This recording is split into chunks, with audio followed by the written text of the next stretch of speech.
Yang punya surga dan neraka Allah. Maka Allah lah yang paling berhak menentukan kita surga dan neraka, bukan sesama kita. Jadi jangan sok-sok menerakakan orang. Jangan merasa kita ahli surga lalu tak pernah gegap ahli neraka.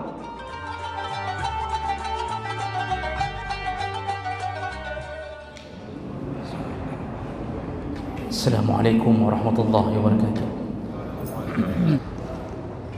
Innal hamdalillah nasta'inuhu wa nastaghfiruh wa na'udzu bihi min shururi anfusina wa min sayyiati a'malina. May yahdihillahu fala mudilla lahu wa may yudlil fala hadiya lahu. Asyhadu an la ilaha illallah wahdahu la syarika lahu wa asyhadu anna Muhammadan 'abduhu wa rasuluhul karim. Allahumma salli wa sallim ala nabiyyina wa sayyidina al-Mustafa Muhammadin wa ala alihi wa ashabihi ajma'in. Amma ba'd. Rabbi shrah li sadri wa yassir li amri wahlul 'uqdatam min lisani yafqahu qawli.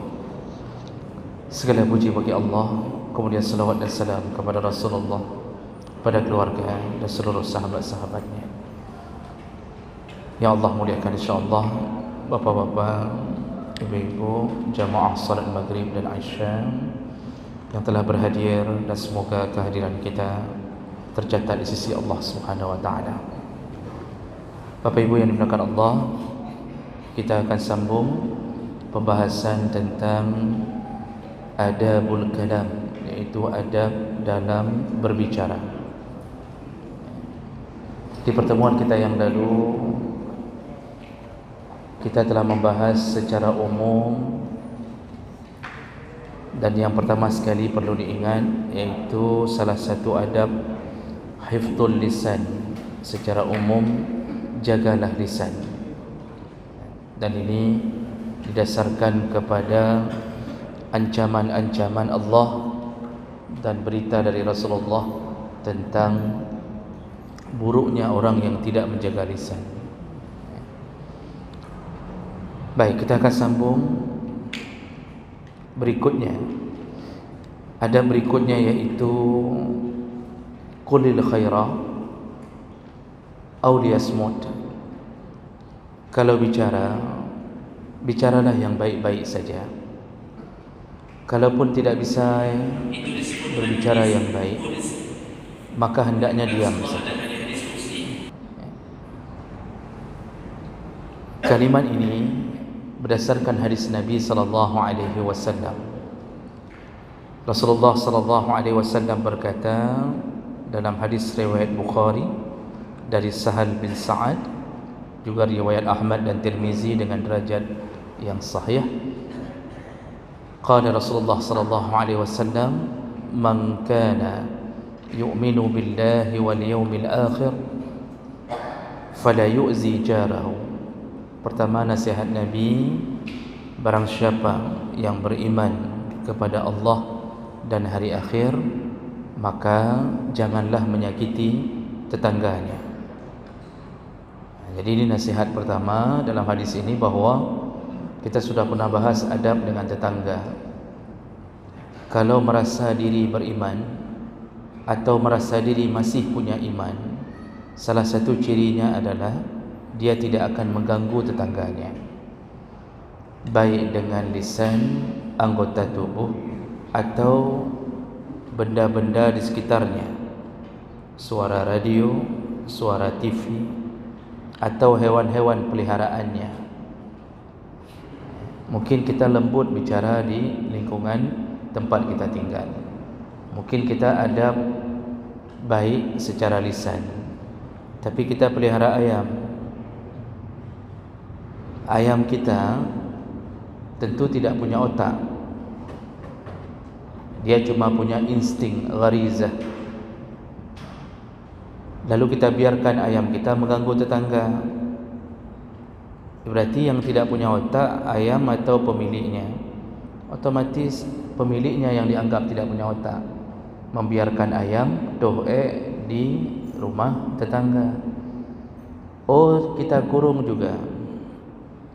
Apakah kita bisa menyelamatkan tetangga dari bau kotoran ayam kita?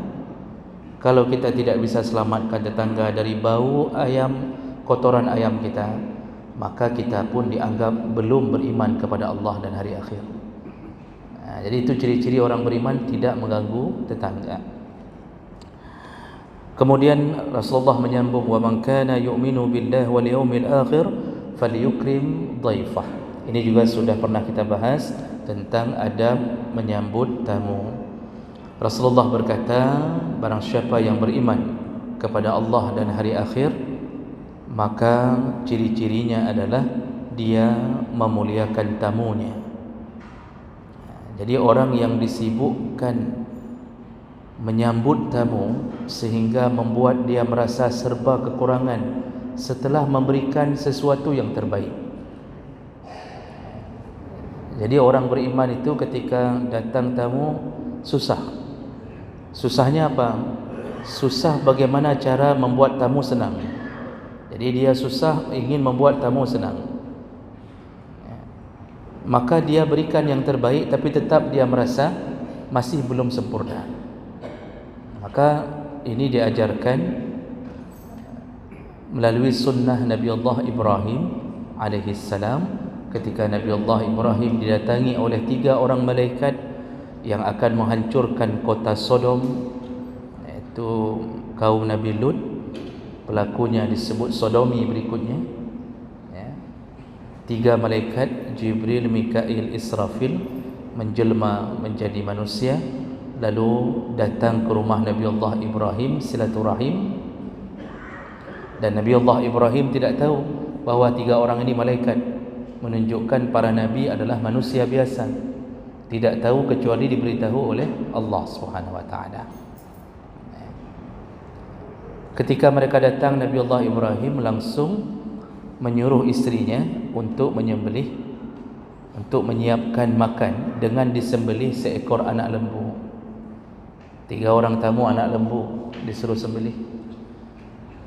Lalu dihidangkan, didekatkan makanan kepada mereka, disuruh makan. Lalu mereka mengatakan, kami tidak makan.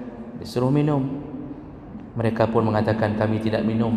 Barulah Nabi Ibrahim merasa heran. Baru dia bertanya, siapakah kalian? Baru mereka menjawab, inna Rasulullah, kami adalah utusan-utusan Allah. Baru tahu itu malaikat. Tapi yang perlu diambil apa? Bagaimana hebatnya Ibrahim menyambut tamu.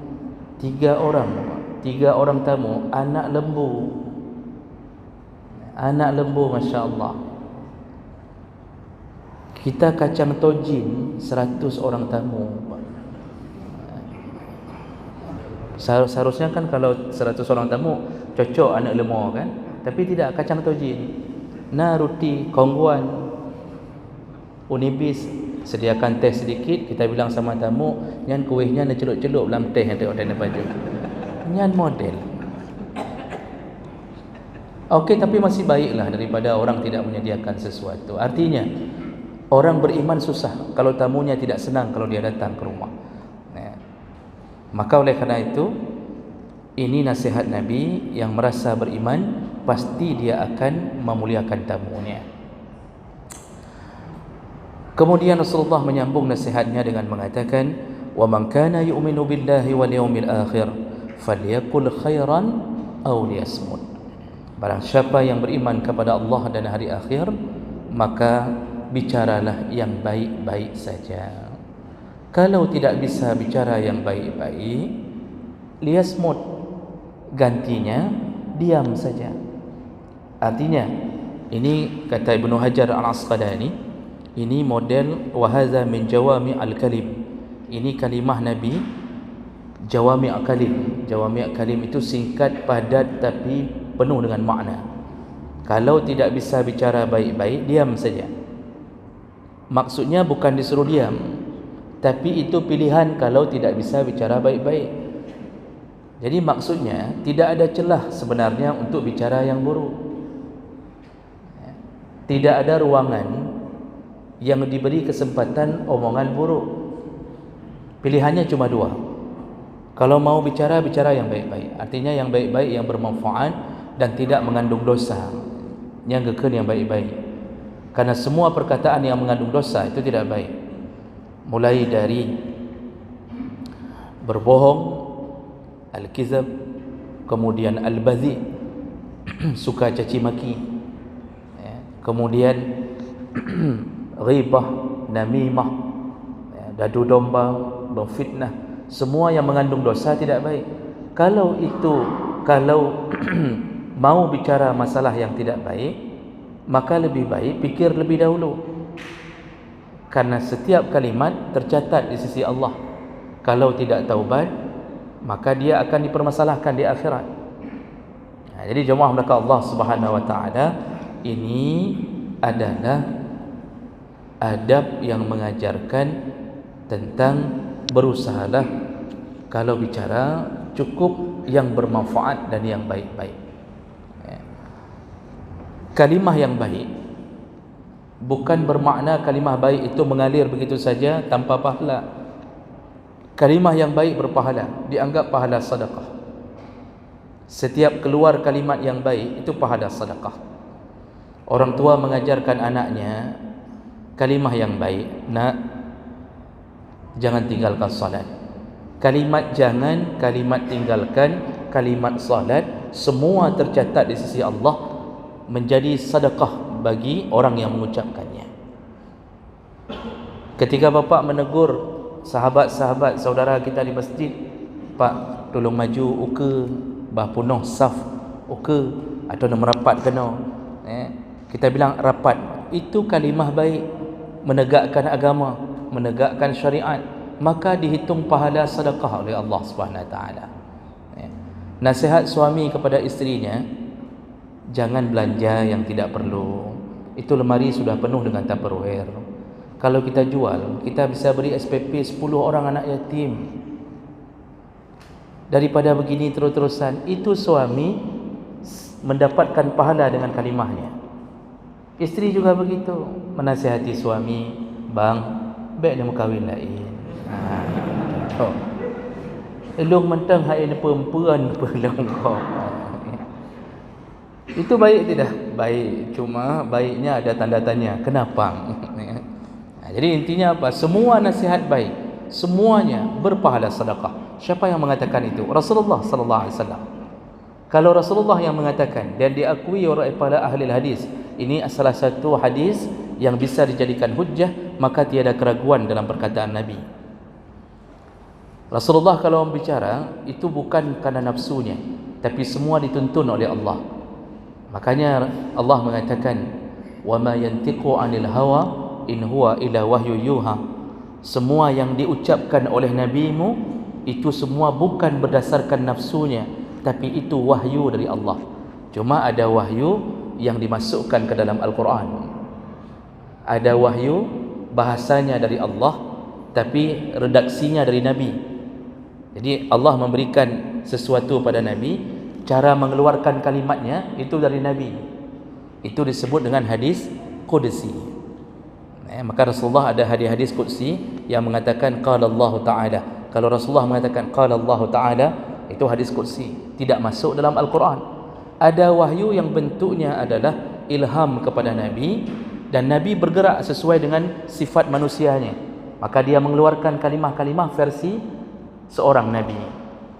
Tidak ada yang sia-sia kalimat Nabi, tidak ada. Dan Nabi pun tidak mengucapkan kalimah sia-sia. Maka jemaah melakukan Allah, apa kata Rasulullah sallallahu alaihi wasallam? Ini hadis riwayat Bukhari dan Muslim dan Ahmad dengan derajat yang sahih. Rasulullah berkata, kullu sulama minan nas alaihi sadaqah.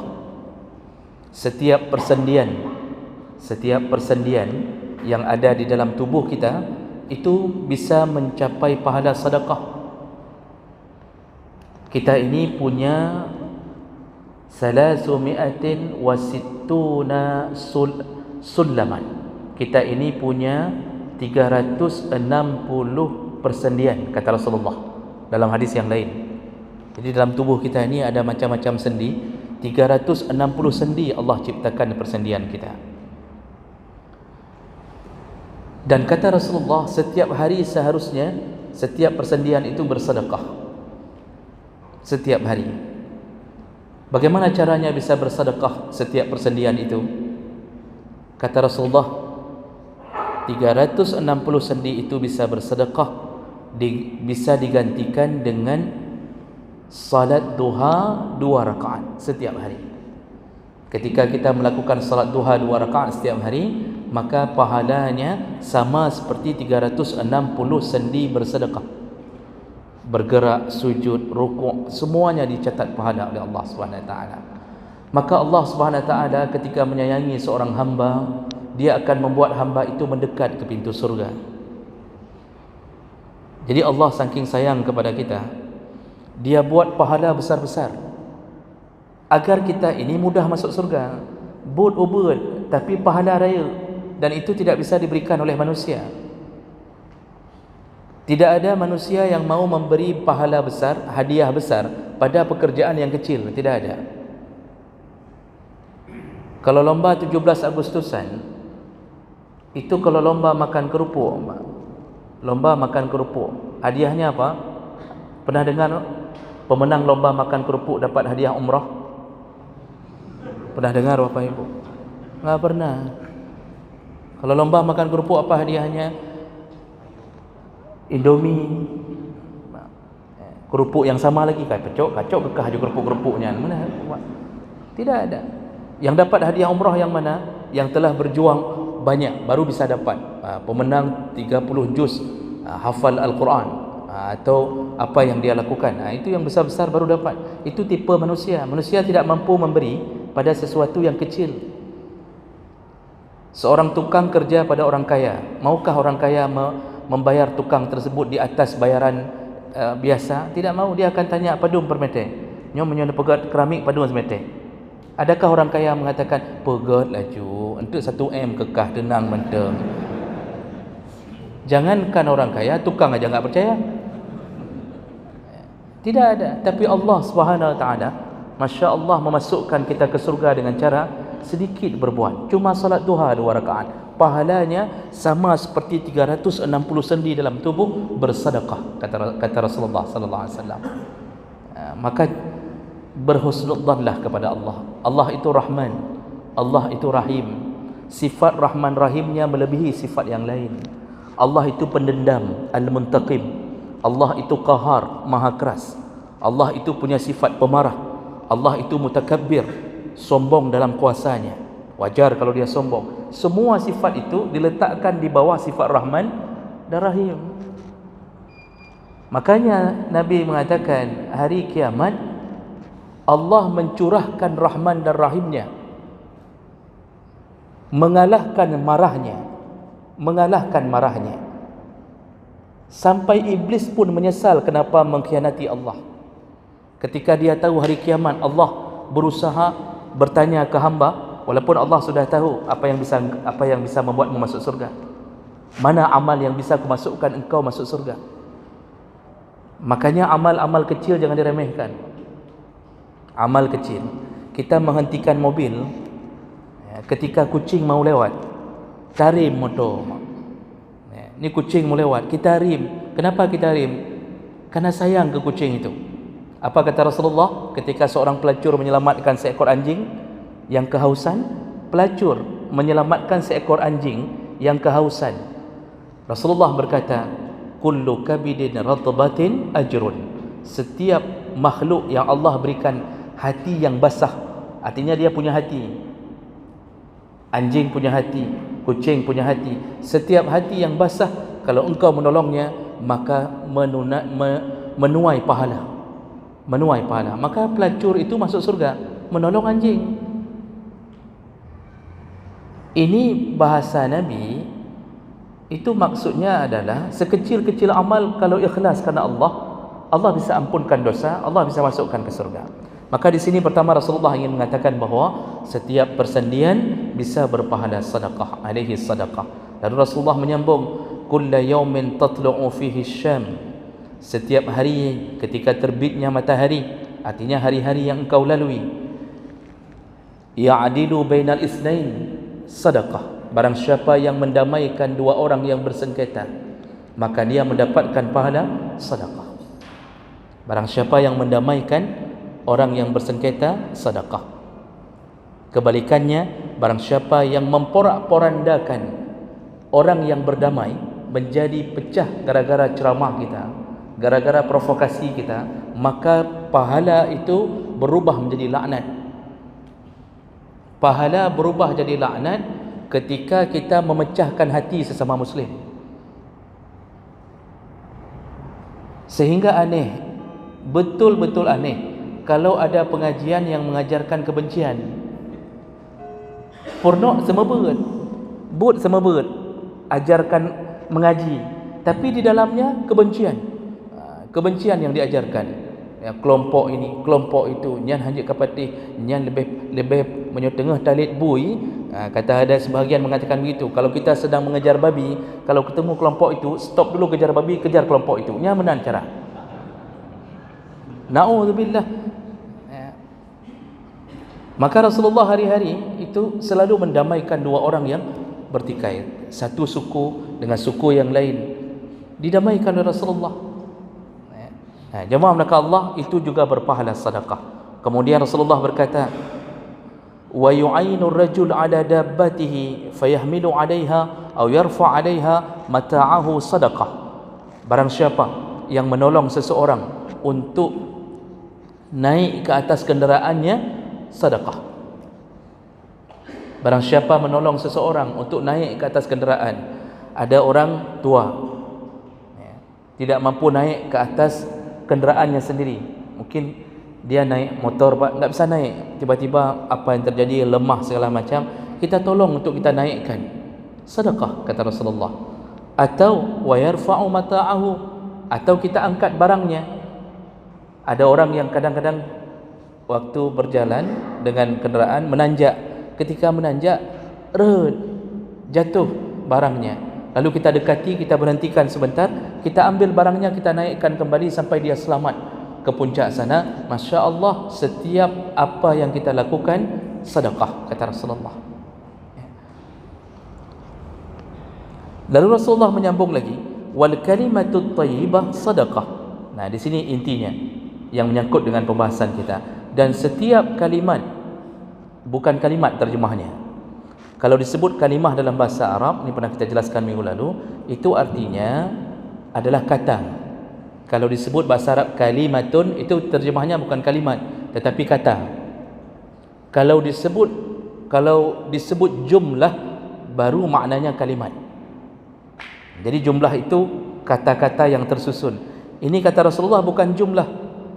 Wal kalimatut thayyibah, satu kata yang baik, maka sedekah Allah hitung sebagai sedekah. Jadi Bapak Ibu maka Allah, tidak selamanya isteri mepep-pep itu tidak baik. Kadang-kadang isteri mepep-pep itulah isteri salihah. Selama mepep-pepnya memang untuk kebaikan. Kita tidak bangun salat subuh, dia mepep-pep, merepet terus-terusan, dari jam 5 sampai jam 6 merepet, rugo aku mengkawin ngengkah, menyuku depa nak kata main subuh, nyoh lagi nya aku takak ke entek hukum. Macam dia bilang, jangan fikirkah durhaka kelako, jangan bilang bahawa dia durhaka ke suami. Kenapa dia mepep-pep? Suaminya tidak mau bangun salat subuh, mepep-pepnya dia dari jam 5 sampai jam 6 gara-gara suami tidak mau salat subuh, seluruhnya sedekah. Seluruhnya sedekah. Yang begitu jangan diceraikan, Pak. Kalau perlu beli hadiah, tambah maharnya. Rojih padung kah 25 manyam, 25 manyam, tambah. Setiap hari mepep-pep, tambah je lamai untuknya. Jadi kalimah itu baik. Jadi ada orang yang kadang-kadang merasa tensi, merasa isterinya mepep-pep itu buruk. Tidak semuanya begitu. Gara-gara beliau mepep-pep lah anak kita baik. Sibuk setiap hari, nak udah salat, nak dah lanjutkan hafalan Qurannya, kenapa malam ni enggak baca Quran? Kamu salat nak, jangan ikut bapakmu. Mama aja menyesal kahwin sama bapakmu. Itu kalau sudah begitu nak bacut dia hanaga kan. Artinya yang tadi get, yang ujungnya hanaga bacut. Baik nanti dua tanya.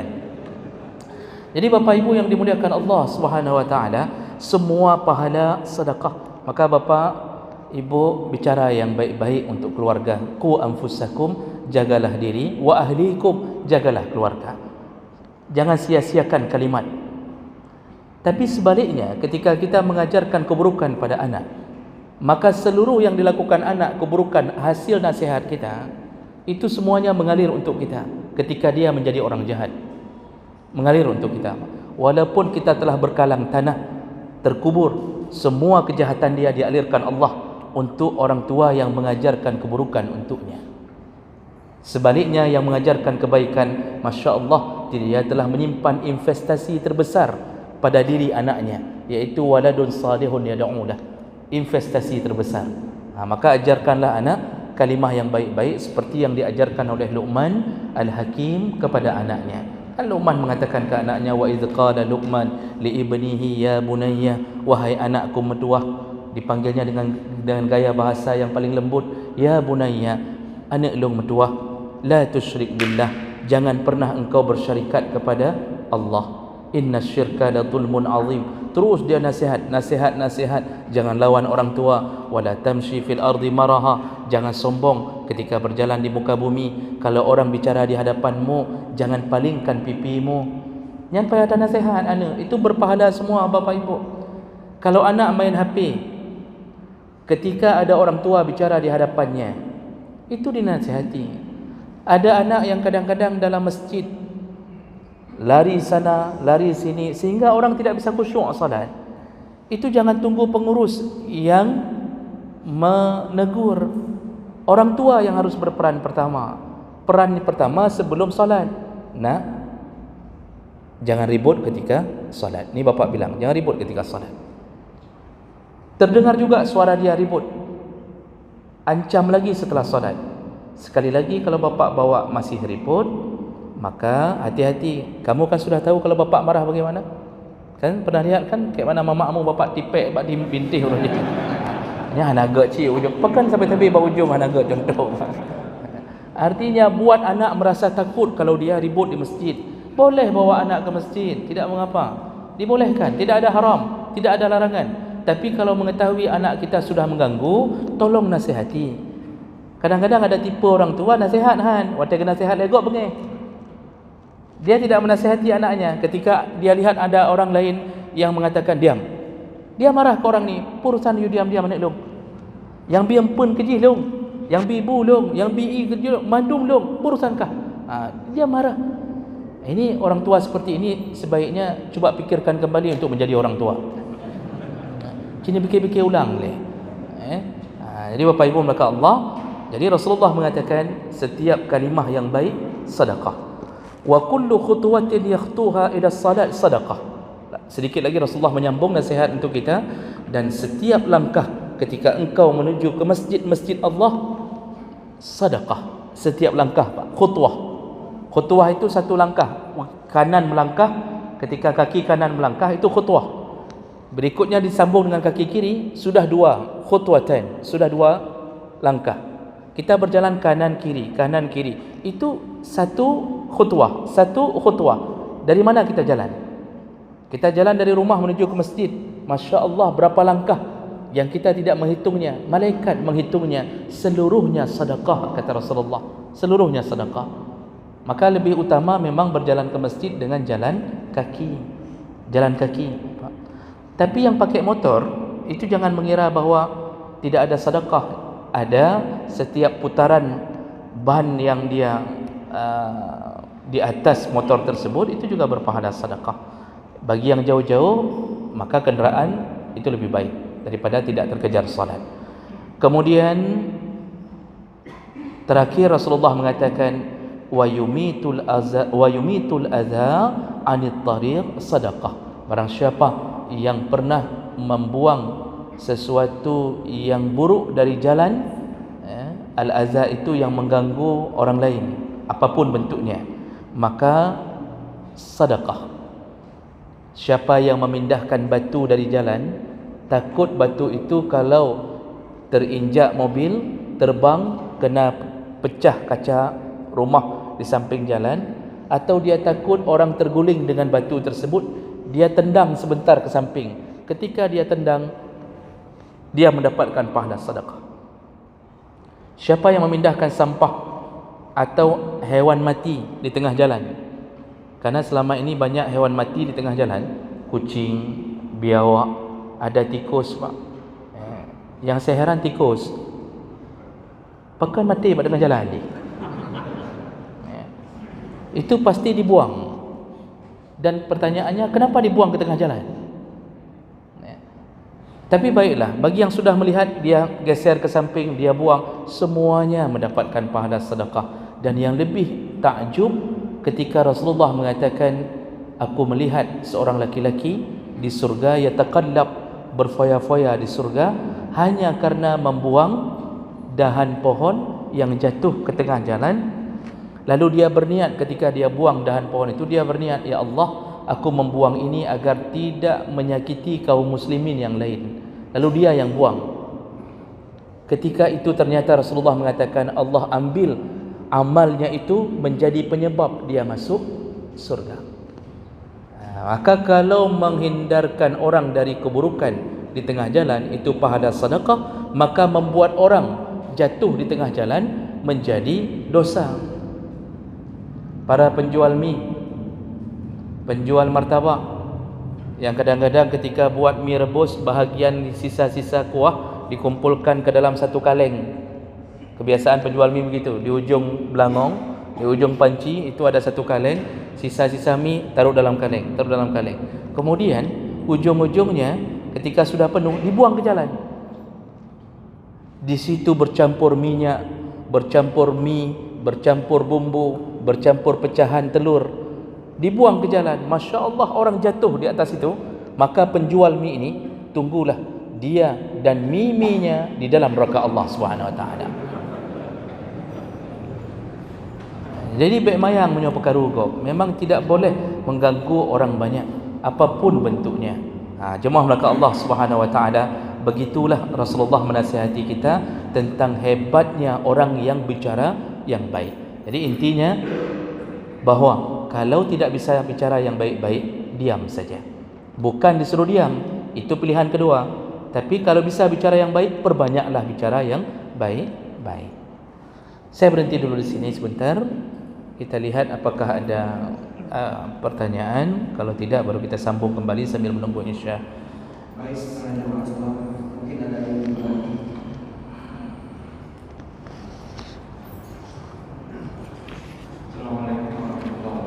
Waalaikumsalam warahmatullahi. Jadi saya jelaskan seorang pelaku saja ketika dia berbuat baik menurut saya konsentrasi bisa masuk surga. Lantas apakah secara otomatis atau memang dia harus menjalani dulu banyak yang atas dosa yang pernah dia perbuat? Karena itu juga berpengaruh dengan yang tadi kondisi tadi. Berikan saya Assalamualaikum warahmatullahi wabarakatuh. Waalaikumsalam warahmatullahi wabarakatuh.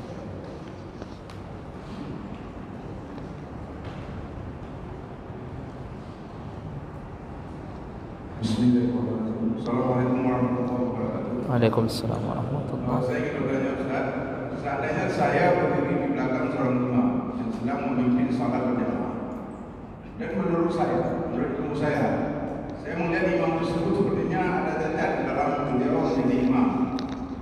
Namun setelah salat, saya bukannya memberitahu kepada imam tersebut, saya memberitahu kepada orang lain bahwa imam tersebut sepertinya tidak sah. Apakah saya dapat pahala? Demikian, terima kasih. Assalamualaikum warahmatullahi wabarakatuh. Waalaikumsalam warahmatullahi wabarakatuh.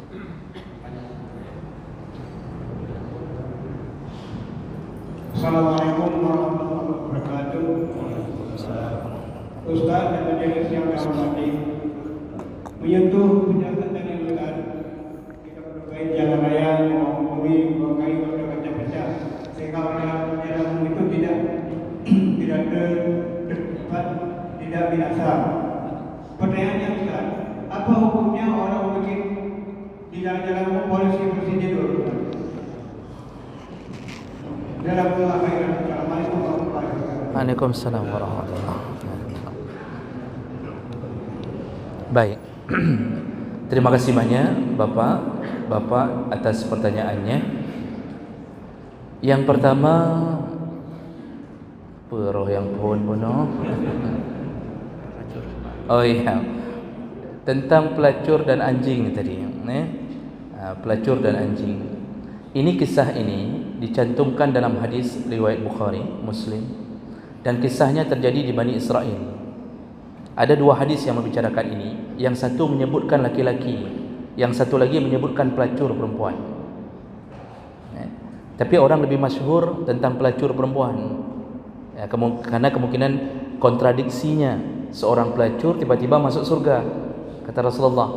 Nah, Rasulullah menceritakan itu kisah di Bani Israel. Bapak Ibu yang dimuliakan Allah, apakah ketika dia